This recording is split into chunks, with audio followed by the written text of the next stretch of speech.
Well, a recent report by Chief Ombudsman Peter Boshier has found Māori are overrepresented in seclusion statistics at Palmerston North Hospital's mental health ward. The report, published on Monday, shows that in the 6 months to April 30 last year, 14 out of 20 seclusions at the ward involved Māori, despite Māori making up only 38% of the patients on the wards. Here to talk about it, his report I should say, is Chief Ombudsman Peter Boshier. Tēnā koe.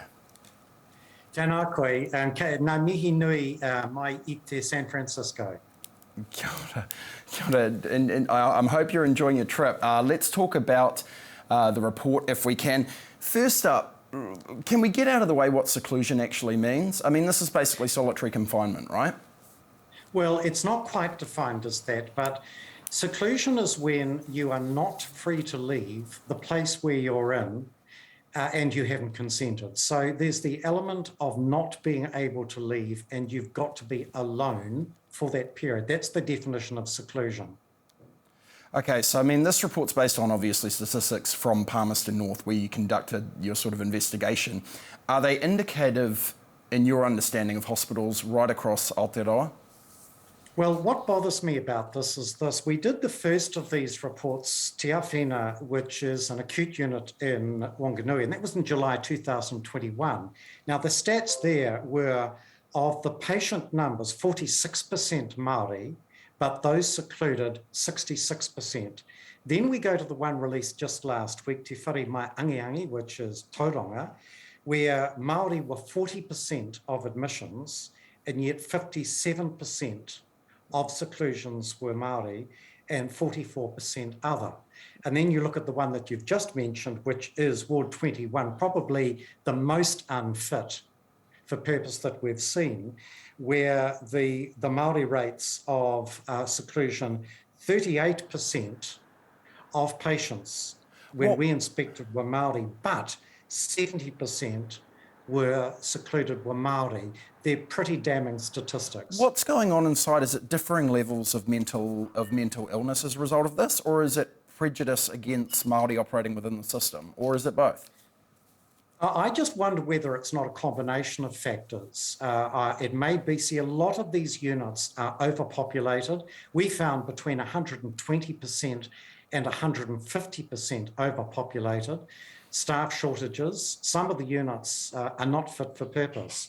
I think what I do want to say about conditions is this, and it's a really important thing for me to say at this time, because we're becoming more and more acutely conscious of what te tiriti o Waitangi means and what we should be doing when it comes to Māori and mental health units.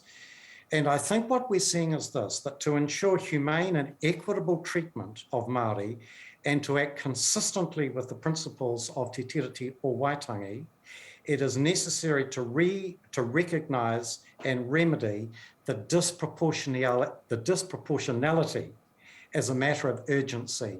And that's a statement that I've thought long and hard about making, but we must press on and address this. What's the alternative to putting someone in seclusion? Well, there are alternatives and good management. See, I think seclusion often occurs, well, it can occur for a number of reasons. One is that there just aren't enough main purpose bedrooms. And because they're so short of room, they put someone in a seclusion room. And they're picking Māori to do that. Is that what you're saying? Just say again? And they're picking Māori to do that. They're going, we haven't got enough rooms, put the Māori in seclusion. Well, the statistics indicate that for reasons which the DHPs and Ministry of Health are going to have to answer to, really, why are they doing this? I don't have the answers, but I think it's a good challenging question to ask as to why Māori are so disproportionately represented. In terms of other recommendations and other findings in the report, what else have you got in there, and what happens next? This goes to the ministry? Does it get lost like everything else? I think one of the main recommendations I've got to make is, as it affects, first of all, the overpopulation of some of these facilities, but secondly, look, a number are just not fit for purpose. So in the one that we're talking about, Ward 21, the high needs unit where seclusion patients are placed is dreary, overcrowded, noisy, and it's just not a sedate therapeutic place for those really at risk to be rehabilitated and to start feeling good about themselves.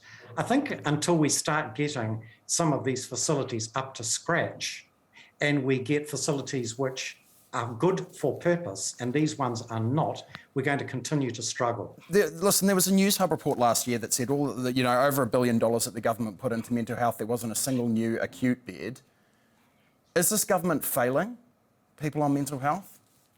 And why is it taking so long to fix it? Yeah, well, look, what we've seen is this, particularly if we take, for instance, Palmerston North, where the Prime Minister visited and said that they could expect a new mental health facility very soon. What we've found with that and other facilities is that I suppose the business plan to provide money is agreed to, the money is agreed to, and then lo and behold, it seems to get diverted into other uses. And so as yet, we haven't actually seen a clod of earth turned to make way for some of these new facilities. It seems that mental health is often at the bottom of the heap. Do you speak to the ministers about this? And it's in the report, but what do they say when you speak to them and you say, look at this, it's still a nightmare? Well, look, that's a good question. And can I just indicate, if you don't mind, really, really carefully what my role is?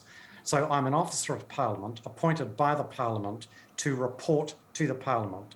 So I table my reports. I draw them to the attention of ministers because that's my job, but it really is up to others.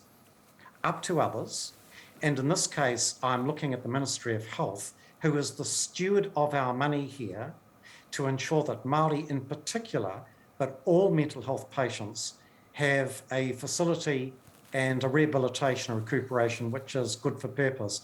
That's really where the challenge is. Chief Ombudsman Peter Boshier, thank you for sounding the alarm and thank you for joining us from Chicago. It's been a pleasure. Thank you very much.